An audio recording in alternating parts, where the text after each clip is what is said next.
Ya, saudara, seperti publik juga sudah mengetahuinya bahkan jauh sebelum pilkada berlangsung kemarin. Ada sejumlah kerabat dari pejabat negara kita yang ikut maju di pilkada serentak kali ini. Ada putra dan menantu presiden dan juga ada putri wakil presiden, keponakan dari Menteri Pertahanan sampai dengan putra dari Sekretaris Kabinet Pramono Anung. Tapi yang menjadi pertanyaan, meski mereka berasal dari lingkungan para pejabat, seberapa besar kemudian potensi kemenangan mereka dilihat dari hasil hitung cepat atau quick count. Sudah ada yang terlihat dan ada yang unggul dan ada juga yang mengakui saat ini kalah unggul dari lawan-lawannya. Dan pagi ini kita akan membahasnya mengenai pilkada kemarin dengan kaitan menakar peluang kemenangan para kerabat pejabat di pilkada 2020. Hadir para narasumber saya secara daring.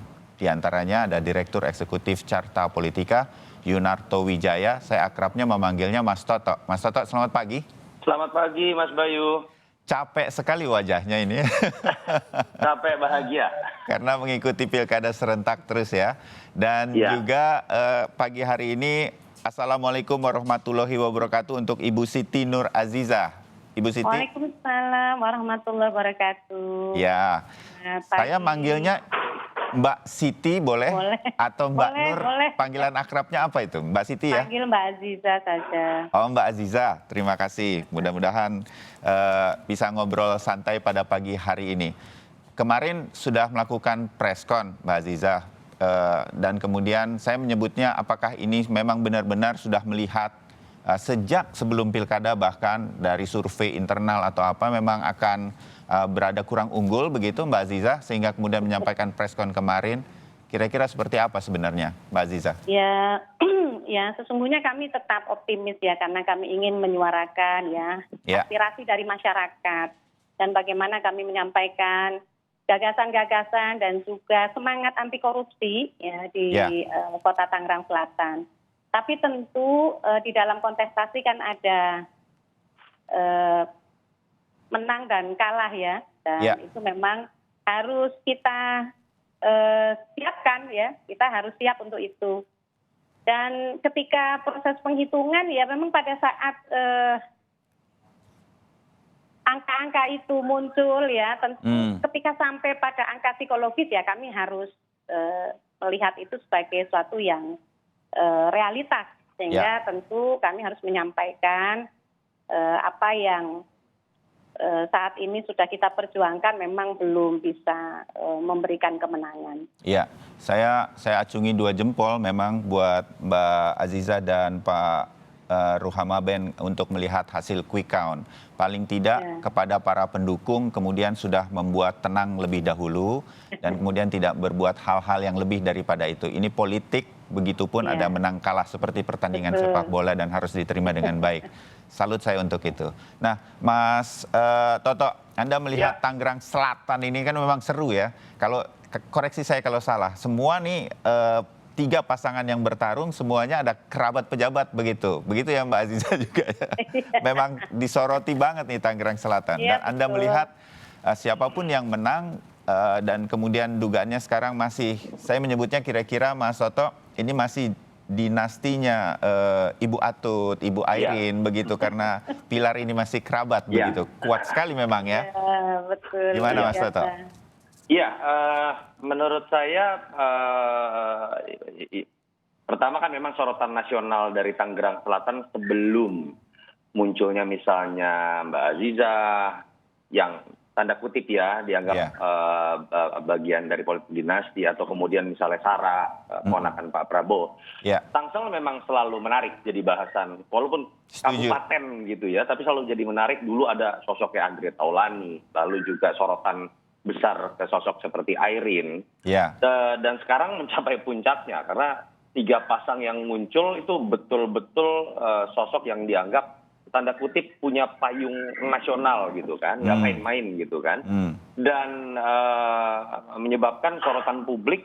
Bahkan pada saat saya berencana membuat list quick count apa saja dari 270 daerah yang akan kita prioritaskan, rata-rata media meminta Tangsel harus ada dong Mas gitu kan. Jadi seksi sekali. Nah, memang kalau kita bicara hasilnya ya, pertama partisipasi publik ternyata mengagetkan. Kalau versi quick count ada sedikit kenaikan dari jadi sekitar 60% partisipasi publik kalau dari hasil quick count kita. Agak mengagetkan karena tadinya kan orang berpikir dalam situasi pandemi, daerah semi urban gitu ya akan terjadi penurunan. Tapi ternyata agak naik. Nah, menurut saya itu disebabkan oleh tanda kutip kompetisi yang lumayan keras dari 3 pasang bola begitu. Tiga pasang ini memang aktif sekali di mana-mana. Kalau kita melintas di Tangsel, semua pasangan banyak posternya begitu ya. Hampir tidak ada tiang listrik yang boleh nganggur, kira-kira gitu. Setuju. Nah, memang akhirnya mobilisasi ini menyebabkan partisipasi pemilih tidak turun atau agak naik bahkan. Kalau pertanyaannya berdasar hasil quick count, kok yang menang masih yang mewakili incumbent atau klan Atut lagi gitu kan, yang seringkali kan mengundang pro dan kontra sebetulnya. Saya melihat sesederhana ketiga pasang ini sebenarnya memiliki peluang sama besar. Kenapa? Karena incumbent kalau kita lakukan survei sebetulnya tidak istimewa. Ketika kita coba uji kepuasan publik tidak istimewa. Istimewa tuh biasanya kepuasan publik di atas 75%, di atas 80%, seperti ada di Ridwan Kamil dulu atau misalnya Surabaya dengan Risma misalnya. Tetapi selalu menjadi pola apabila incumbent dalam pilkada itu berhadapan dengan lebih dari satu calon pasangan, dia akan diuntungkan. Karena kan logikanya kan kalau ada yang dianggap mewakili incumbent, dalam hal ini kan Pak Benyamin. Lalu pilar saganya juga dianggap mewakili incumbent tanda kutip klan Atut begitu ya. Yang terbangun kalau head to head adalah pendukung Atut dengan asal bukan Atut, kira-kira gitu. Atau pendukung incumbent atau asal bukan incumbent. Tapi ketika penantangnya ada 2, asal bukan suaranya jadi terpecah begitu ya. Terpecah. Itu yang menyebabkan kalau kita lihat angkanya kemarin terbukti loh, incumbent nggak istimewa, nggak nyampe 50%. Betul, di Kompas 40,25%. Jadi kita bayangkan kalau Mbak Azizah dan Ruhama Ben 23,75 ya, kemudian Muhammad dan Rayu Saraswati 36,01, kalau digabung sudah mengalahkan sebetulnya gitu ya. Jadi memang kalau makanya tadi bicara itu kan Mas Bayu, kalau digabung itu kan kelompok yang sebenarnya menginginkan perubahan itu ada sekitar 60% begitu kan. Tapi sayangnya harus kemudian terbagi menjadi 2. Saya tidak meyakini sih ini kehebatan dari Pak Benyamin dan Ibu Airin atau klan Atut mengatur atau menyeting strategi sehingga sampai kemudian ada 3 pasang dan menentukan mereka. Kebetulan saja konstelasi politiknya secara tidak langsung menguntungkan incumbent. Oke, Mbak Azizah, berkaitan dengan analisanya Mas Toto, setuju ya? Atau bagaimana sebenarnya di lapangan sebelum dan pasca hari H? Ya, saya sih melihat ya semua sudah melakukan upaya maksimal. Tapi saya sepakat ya sama Mas Yunarto ya. Karena memang konstelasi politiknya terpecah. Seperti saya sampaikan bahwa masyarakat sebetulnya menginginkan perubahan itu hampir 60%. Dan rata-rata pemilih kami adalah pemilih rasional. Pemilih rasional yang memang menginginkan gagasan-gagasan baru ya. Kemudian juga menginginkan adanya perubahan pemerintahan yang bersih tanpa korupsi ya. Jadi ini cukup menggembirakan sebetulnya untuk kami, dan kami menikmati proses kampanye itu dengan sangat menarik dan penuh tantangan ya di dalam perjalanan proses kampanyenya. Tapi lagi-lagi di awal saya selalu sampaikan, karena Tangsel ini kan sebetulnya politik lokal ya, jadi intervensi politik lokalnya juga sangat kuat sekali. Tentu itu sangat berpengaruh ya dengan menggunakan seluruh kekuatan ya yang ada, yang tentu bisa memperkuat ya dalam tanda petik ya keberlangsungan dari incumbent ya, tentu itu sangat menguntungkan ya di detik-detik terakhir luar biasa.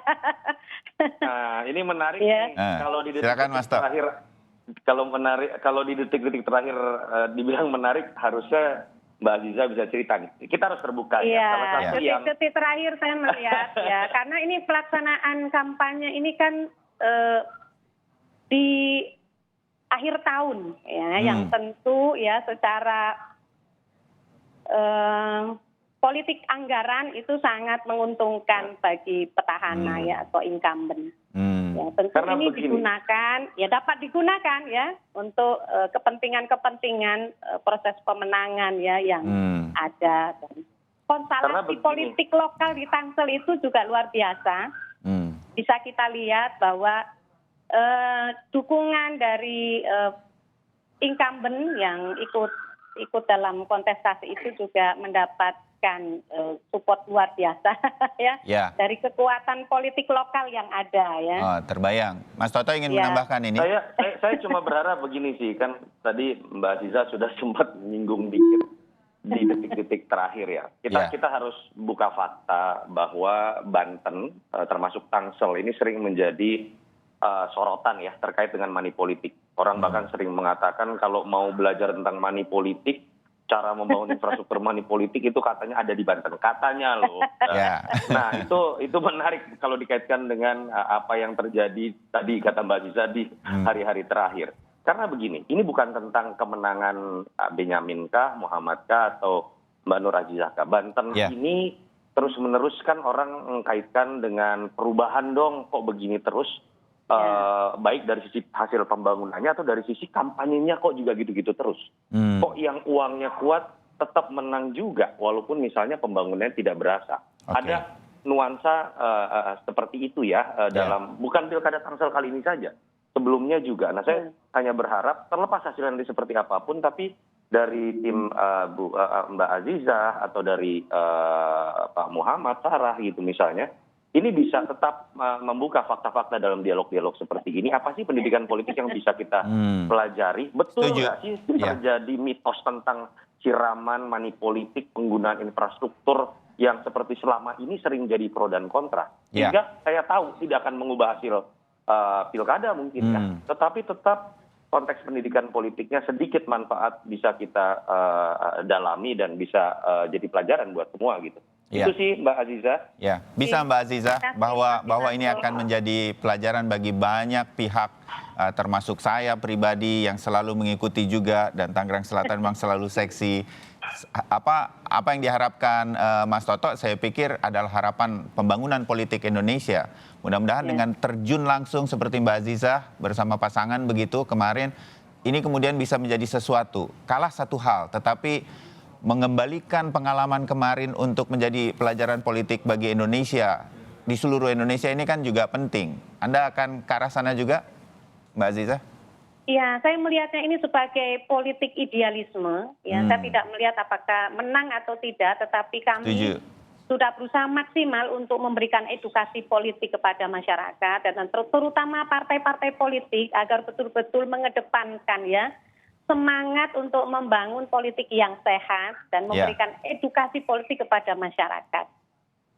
Sayangnya masyarakat kita masih belum siap untuk itu dan ini saya kira PR besar bagi kita semua ya yang menginginkan Indonesia ke depan lebih baik. Dan saya di kesempatan ini juga mengucapkan terima kasih kepada semua pendukung ya, semua relawan yang telah memberikan upaya ikhtiarnya yang luar biasa maksimal yang menginginkan perubahan agar Tangsel ke depan bisa lebih baik lagi. Dan saya berharap nanti tentu pemimpin yang akan memenangkan ya kontestasi di Pilkada Tangsel ini betul-betul memperhatikan kepentingan masyarakat dan tentu merubah pemerintahan Tangsel ke depan yang lebih public fokus ya, lebih berorientasi pada kepentingan masyarakat ya. Dan juga mau mendengar kritik-kritik ya dari masyarakat untuk membawa Tangsel lebih baik. Ya, bagian akhir atau bagian penutup dari obrolan kita bersama Mas Toto sama Mbak Azizah ya.